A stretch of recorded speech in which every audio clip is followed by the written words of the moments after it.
Bueno, Francia, decía Inés Capdevila, y la crisis de las pensiones. Estamos con un especialista en relaciones internacionales y en el impacto que puede tener la política de Macron y en la crisis que se está viviendo por estos días en Francia.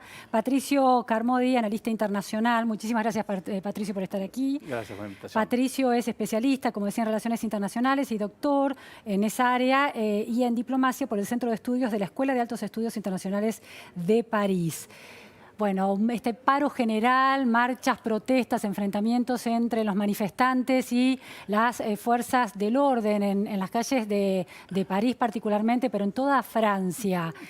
¿Esto es una reacción al gobierno de Macron o es una crisis del estado de bienestar francés mucho más profunda y estructural? No, es algo bien profundo, ¿no? Es cómo encontrar el equilibrio entre el estado del bienestar al que los europeos han estado acostumbrados y el estado de salud de las finanzas públicas, ¿no? Claro. ¿Hasta cuánto el Estado puede seguir pagando eso? Entonces, el caso de la jubilación es uno de los casos más importantes, ¿no? Entonces, ya han hablado acá, pero básicamente es deficitario, y lo importante es que se viene hablando de cambios ya hace mucho tiempo. Lo que se llama el alto comisionado, Jean-Paul Delevoye, tenía un plan de 130 páginas para ofrecer a partir del año que viene, pero ahora básicamente los sindicatos medio lo anticiparon, digamos, ¿no? Hay mucho, básicamente es un gobierno que se ha comprometido con reformar el país desde el punto de vista económico y también del sistema laboral, y se juega en eso su carrera, claro, digamos, Macron, ¿no? Esa es otra cosa muy importante. Y ante esto, un público que envejece, una población que envejece, entonces que se resiste a este cambio, ¿no? Claro. Patricio, ahora, ¿es simplemente el tema de las pensiones? Pero claramente ese es un eje y las cuentas públicas están presionadas por los sistemas jubilatorios. Eso es un hecho. Ahora, por ejemplo, el hecho de que los sindicatos franceses estén perdiendo, ¿no? Bueno, adherentes. Había un artículo en La Vanguardia que salió por estos días que indicaba que apenas un 8% de los empleados del sector privado están afiliados a un sindicato, y en el sector público, la administración pública, un 20%. ¿Es también un modo de los sindicatos de hacerse fuertes? Bueno, recuperar cierta fortaleza con estos reclamos. Esto es un fenómeno global, ¿no? O sea, la pérdida de afiliados a los sindicatos, ¿no? Pero lo que se ve en este caso en particular, y especialmente en el caso del sindicato que está bajo, el que más se muestra es el Sistema Nacional de Transporte de Tren, digamos, ¿no? Es el que más está reaccionando. Y lo que se ve acá es, yo diría, más ante los cambios que se proponen el sistema francés es de reparto. Lo que no se ha mencionado mucho, que no hay una sola caja, hay 42 cajas de reparto. Nos explicó eso Inés Capdevila. Entonces, hay, yo diría, 4 millones sobre los 17 millones de habitantes tienen lo que se llama un régimen especial y de privilegio, ¿no? 17 millones de habitantes. Sobre 17 millones que trabajan, 4 millones. Esos, hay como 40 grupos, pero básicamente son los abogados, funcionarios, la gente de los trenes a nivel nacional y toda la gente de transporte alrededor de la ciudad de París. Entonces, esa gente reacciona muy fuerte porque saben que van a perder plata al ponerse un régimen más equitativo.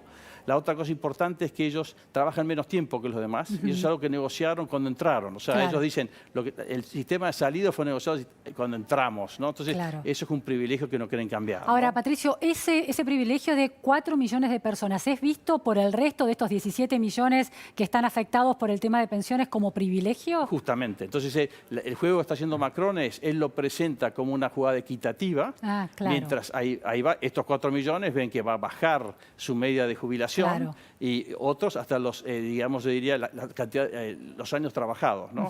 No sé si explicaron acá, pero el otro cambio es a un sistema de puntos, básicamente, que no cambia la edad de retiro hasta en 62, no lo cambia, pero sí incentiva a través de trabajar más, de seguir trabajando y ganar más plata. Pero lo que hace se calcula que llegando a 64 se equilibra el sistema financiero, las finanzas, ¿no? Entonces, es un juego político donde Macron dice, algunos tienen privilegios, otros no, lo queremos hacer más equitativo. Entonces, es realmente un gran debate público, ¿no? ¿Y cómo es visto por los partidos? Bueno, Macron está ubicado en la centroderecha, por los partidos de centroizquierda, esta idea de cuidar las finanzas públicas para para poder sostener el sistema de una manera más equitativa, por lo menos de acuerdo con el discurso de Macron. Y bueno, todos saben que lo tienen que hacer. En realidad la izquierda se acuerda, pero Macron subió haciendo eso porque Francia en realidad, si no arregla este problema, va a tener un problema más grande, que es su baja de competitividad a nivel mundial. Claro. ¿no? Eso nivel, y eso, nosotros hay compañías francesas multinacionales muy competitivas, pero Francia como país no está competitivo. ¿no? Y ve al lado un país que bajo gobiernos socialistas anterior a Merkel hicieron reformas laborales y están muy competitivos como Alemania, y entonces para mantener este equilibrio en el eje franco-alemán tienen que ir por este camino más duro, pero hay que hacerlo. ¿no? Por eso la batalla es una batalla de opinión pública, es una batalla de convencer a la gente. Obviamente los apuraron, entonces ahora el primer ministro Edouard Philippe está hablando de... No pensaban decir nada, pero la semana que viene vamos a mostrar la arquitectura del sistema. Hasta ahora no se había hablado explícitamente, entonces hay una reacción. Pero es una pelea de fondos, una pelea de la competitividad de Francia en el mundo, digamos. Claro. Ahora, Patricio, están estos 4 millones directamente afectados por la posibilidad de este cambio estructural, esta reforma estructural del sistema de pensiones. El hecho de que... bueno, el sistema sea injusto en los términos en que se plantea, indica que la gente que está hoy marchando en las calles de París, esa composición social es distinta a la de los chalecos amarillos de principio de año. Y yo diría porque no están, digamos, estas profesiones no necesariamente son parte de los chalecos amarillos.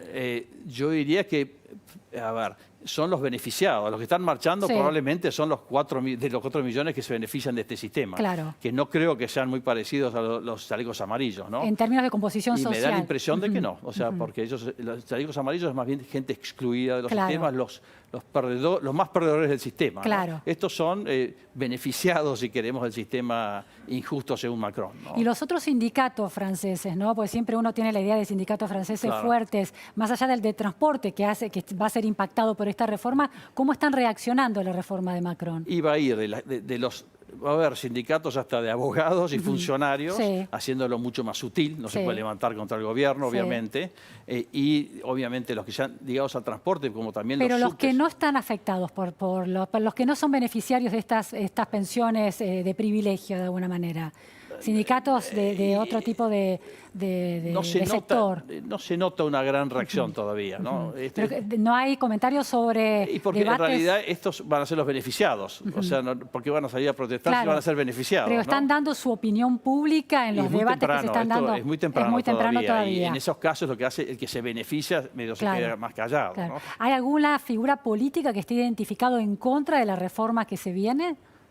No, en general es la oposición, pero lo tienen que decir por formalismo, ¿no? Pero saben que lo tienen que cambiar, ¿no? O sea, hay una conciencia de que es necesaria esa reforma estructural. Porque si no cierran las finanzas, ¿no? O sea, y de vuelta, el que se juega la vida acá es Macron. Macron prometió esto, logró como un 60-70% de apoyo. Entonces, si él se va del gobierno y no hubo una reforma de este tipo, su imagen cae, ¿no? Entonces volvemos a una charla más básica, ¿no? Pero que no va a cambiar las cosas, ¿no? Ahora, si uno piensa en el Estado francés, más allá del tema de las pensiones, una de las ideas que siempre, o de los comentarios que se hacía siempre, es que el seguro de desempleo en Francia es también una institución. ¿Eso también está en revisión como parte de estos beneficios a partir de, bueno, un presupuesto abultado que el Estado aplica a la contención social?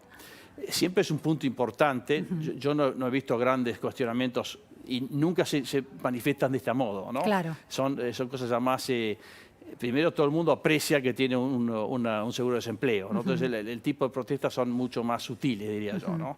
A la larga, otros ciudadanos le están pagando a él por no trabajar, ¿no? O sea, que no hay, en general, las quejas son más sutiles, ¿no? Y en la discusión política, la idea de que se intente introducir una reforma del sistema jubilatorio de esta naturaleza, ¿es leída como neoliberal? No, yo creo que es leída como lo votaron a Macron, como una cosa de sentido común. O sea, en todo sistema de reparto hay menos gente que aporta y la gente que envejece, ¿no? Entonces, eso es un desafío mundial. Entonces, cada país lo enfrenta de la manera más responsable y vendible posible. Sí, ¿no? sí, sí. Él lo viene diciendo hace tiempo, o sea que está siendo coherente con lo que ha dicho. ¿no? Quizás lo que pasó es que tardó un tiempo en presentar el plan. Entonces la gente le critica que no ha dado los detalles. ¿no? Patricio, en Francia el sistema de salud, el sistema de salud público, ¿cuánto peso tiene en la provisión de ese servicio? Muy importante. Es muy importante. Claro, por supuesto. La gente está acostumbrada, tanto a educación como salud, depende del Estado. Es muy excepcional ir a un colegio privado. Claro. Muy excepcional.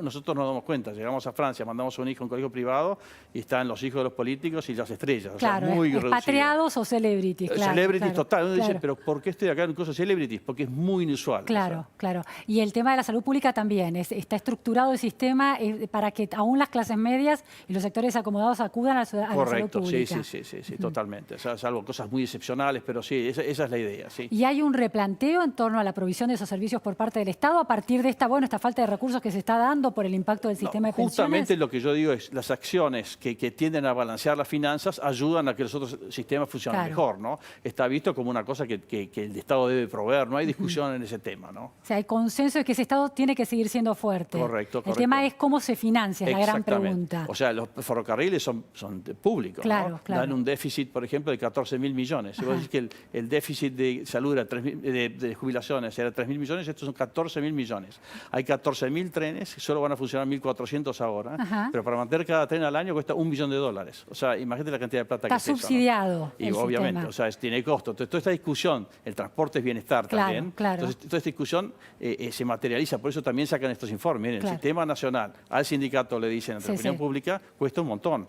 Para cada familia cuesta $900 al año. O sea, ustedes son bastante favorecidos ya. Es una discusión, como es bien compleja, pero con la idea de que haya equilibrio para que el Estado se concentre en lo que pueda hacer bien. ¿no? ¿Y hay alguna intención por parte de algún dirigente político, de alguna fuerza, de empezar a instalar la idea de privatizar parte de los servicios públicos? Hubo hace mucho, en el tiempo de los 80s y 90s un poco esa idea, pero creo que Francia muestra un ejemplo de cómo manejar bien los servicios públicos. ¿no? O sea, hay una resistencia ahí bastante grande y hay prueba de que funcionan dentro de todo bastante bien. ¿no? Bueno, muy interesante la experiencia que se está viviendo en Francia con efectos colaterales que, bueno, veremos en los meses futuros de qué se trata. Muchísimas gracias, Patricio. No, gracias a vos. Vamos a un corte en la Repregunta Noticias a Fondo y enseguida volvemos. No se vayan.